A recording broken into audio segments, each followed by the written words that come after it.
So that would be a simulated message, and it reads,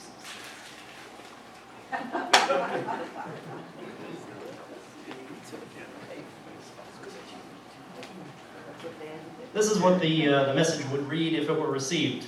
WVHGI LBVIH FMP. I know the answer. Kill them all.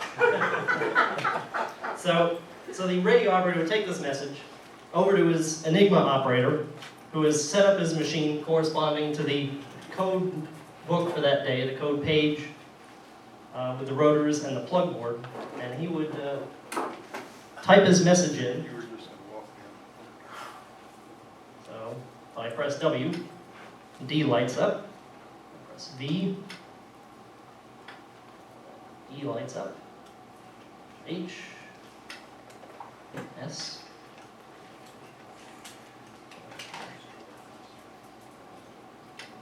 G, T lights up.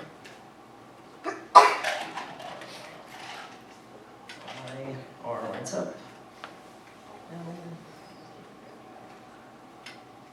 O, E,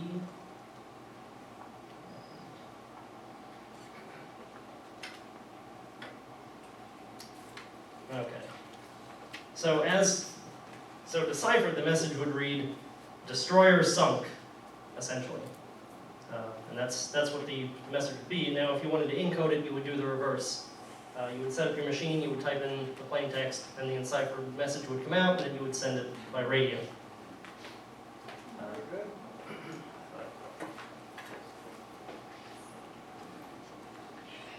Now, the machines, like I had said earlier, the machines originally had 3 rotors, and then later on they went to a 4-rotor machine. By the end of the war, they were using machines that had up to 12 or 15 rotors for encipherment.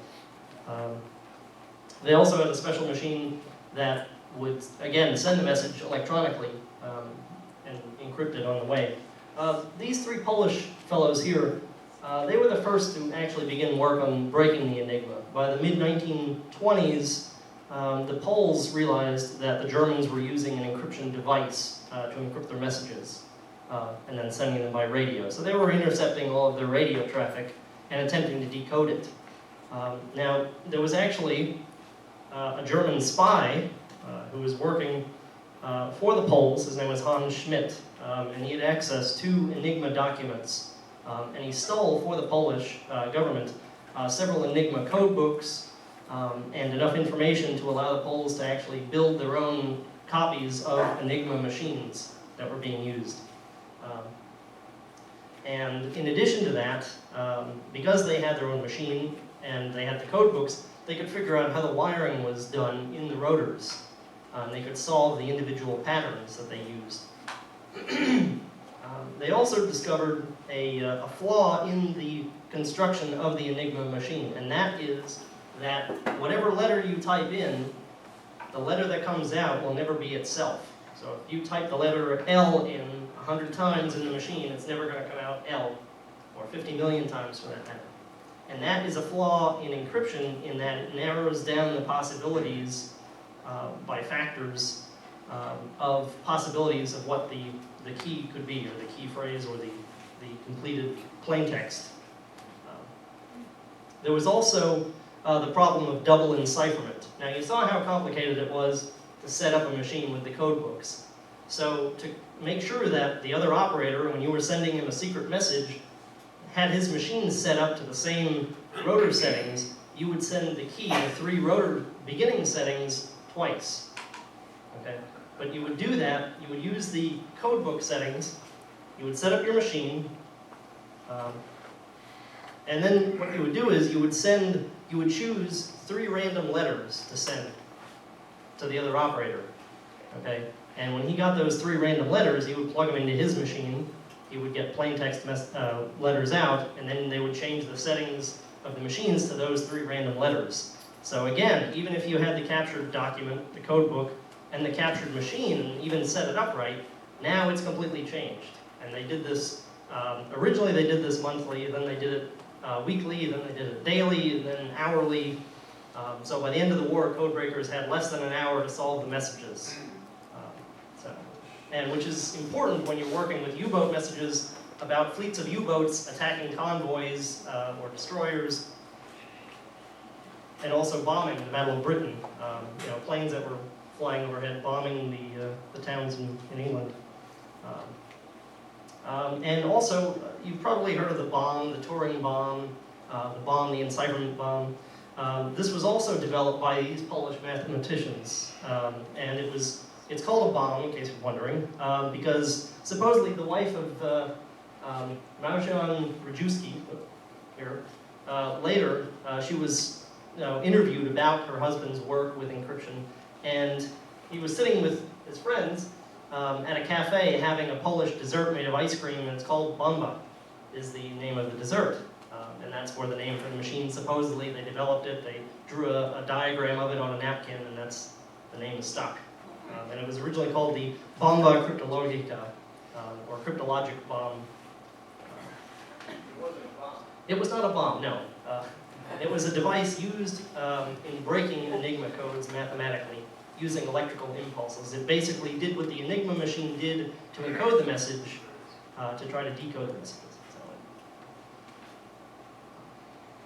And in addition, as time went on, the Poles realized that the Germans were going to mount an invasion against Poland.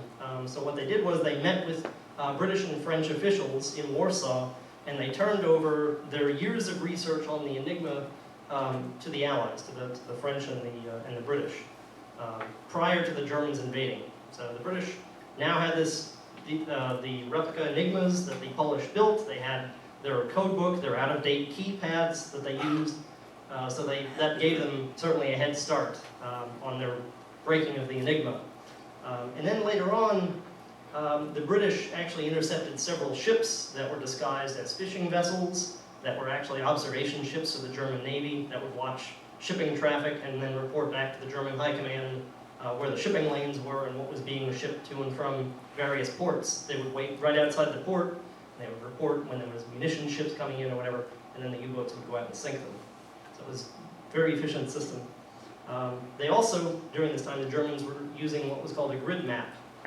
They had the entire map of the whole world divided up into a grid, both land and sea. So when they would report a position of a ship, they would simply give a grid number, which was also encrypted before it was sent, which added another level of secrecy to it. So unless you had one of these grid maps, you didn't know what they were talking about.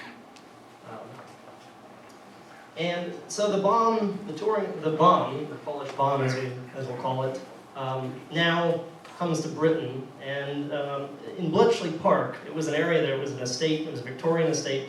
The British government chose Bletchley Park as one of their major code-breaking operations because they hired mathematicians and code breakers from both Oxford and Cambridge. And Bletchley is roughly equal distance from both of those universities. So in the 1930s, they hired several mathematicians, one of which was Alan Turing, to work at Bletchley, which was actually called the Government Code and Cipher School. During the war, it was also disguised as a radio manufacturing company to avoid interception by the Germans, when talking about the area.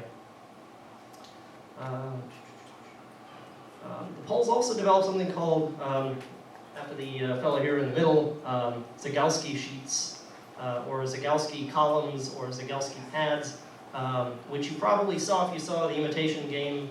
It was sort of a clear panel with grids and columns on it, had small cutouts, and you would hold it up to the light over the top of a radio message.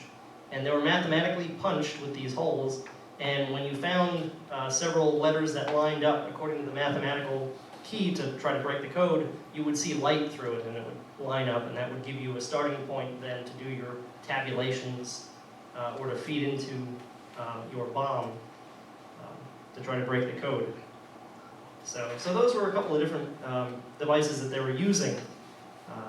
They were using just simple brute force mathematics to try to solve it. They were using these bombs. Alan Turing worked on these bombs, and actually that's where the name the Turing bomb comes from. He built the first large-scale operational bomb at Bletchley Park. By war's end, there were over 210 bombs in use in England alone, with over 70,000 individuals devoted to operating the machines and in the code breaking process. About 10,000 of which were working at Bletchley Park, many of which were women that worked at Bletchley Park and in other areas. They had huge machines. Many of them were run off of punch tape. They would feed these mathematical calculations into devices that would punch the tape and run these formulations through the machines. One that I saw in operation, the tape went through, I believe it was 60 feet per minute through these machines to do the calculations. In England, the women that were working in many of these areas, they were called wrens, and it was the British equivalent of the waves that we had here, the wax, the waves. This is Bletchley Park, a picture I took in 2012 when I was there. This is the English manor house that housed many of the operations. The officers' quarters were also here. And in the top part, you can't really see it here, but in this sort of steeple area here, there was a radio station called Station X. And that was an intercept station that was built in the 1930s to eavesdrop on German communications and also to communicate with British spies that were working in German-occupied areas. This is actually one of the wooden huts that they used that held, there were hundreds of these built on the property that held radio receiving equipment where the code breaking or the interception actually took place. Once the messages were intercepted, desks like these, you can see there's several radio receivers set up here. Women would be seated here intercepting messages day and night, receiving German messages. And one thing that they did besides receiving the messages was learning the patterns of the radio transmissions. For example, after listening for a while, they could triangulate the positions using radio equipment to figure out where they were transmitting from. They knew then if there was an awful lot of radio traffic, they might be gearing up for a raid or an attack, that sort of thing. So that helped them also, that helped the code breakers figure out who was transmitting, where they were transmitting from. After a while, they developed patterns. They would pick up bits and pieces here and there, call signs of different radio stations. Each station had their own individual set of letters to designate them when communicating between German operations. Perhaps officers' names might be used without any sort of encryption, or they might be able to break simple words. And it was these type of clues that eventually enabled the breaking of the Enigma by figuring out place names. Another thing that was very important to U-boats with the Navy was weather reports. U-boat captains wanted to know the barometric pressure, wind speed, the height of the waves, whether there were storms in the area. These were all very important. It's a lot harder to sight a convoy and sink it if there's a storm in the area and the waves, you can't go up on the conning tower, and get your position. So this information was constantly being broadcast back and forth. Radio reports from U-boats about passing ships and weather reports from Berlin going back out to the U-boats. So you could pick up, again, clues from this. If you knew that a weather report always began with the time that the message was going to be sent, then you could pick out those numbers, figure out the time that it was received, and use those, plug those into your formulas to help break other messages that would have those same numbers.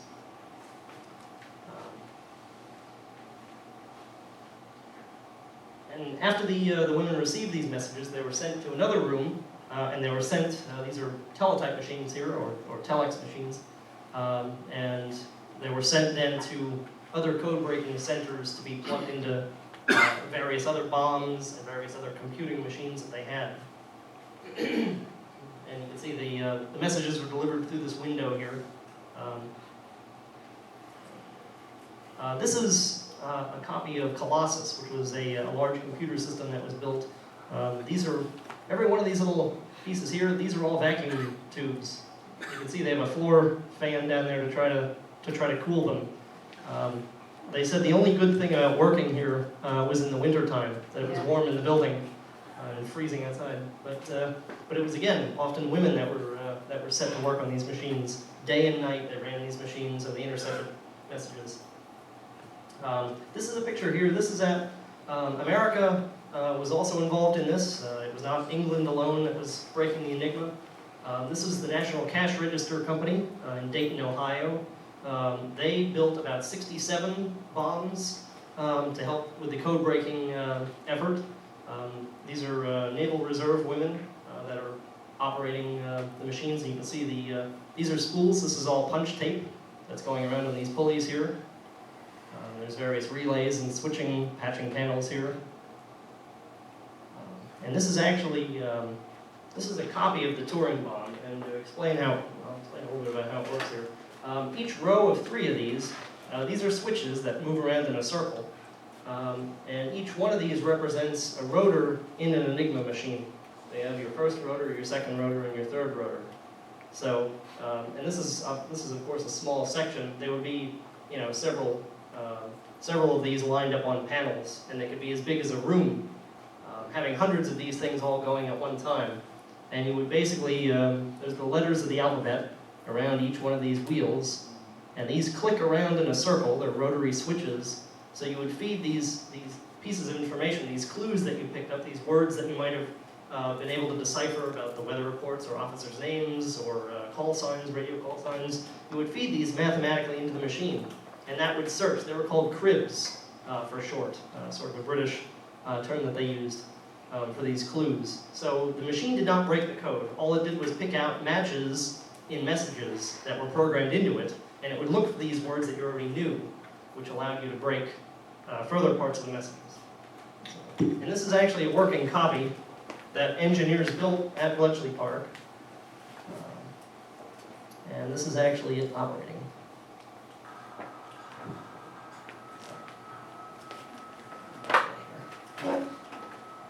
So you can see the top rotor, which simulates the first rotor that would turn every time a key was pressed. The second one advancing every time this rotates one revolution, and then the bottom row every time the second row revolves 1 revolution. And they would run these things day and night. And then a look at the back of the machine, you can see the switches and the wiring. This is an Enigma in use in the field. Again, it was not just used by the Navy. The Army and the Air Force also used them as well. And each machine used by the different branches of the military had slight differences to it. The rotors were wired differently. Later on, the Navy used 4 rotor machines, which, like I said before, further complicated things. But this is pretty much what a field setup would look like. And you can see they're working out of the back of a radio truck. And it was usually a 3-man team that operated the Enigma machines. There was one to type the letters in, one to read off the message, and one to read off the lamp board, the lights that would light up the letters going out. He would read them off, and the other operator would write them down. This is an example of a U-boat radio room. This is the U-124, which was later sunk off the coast. And you can see the Enigma machine here. There's a commercial radio here, and then his communications equipment, military communications equipment. Many of the radio operators were also sort of disc jockeys on board the submarines. They were also in charge of playing phonograph records for the crew's entertainment over the loudspeaker systems on board. So they often had a record player and whatever records they could get. And this is what happened to the Enigma machines after the war.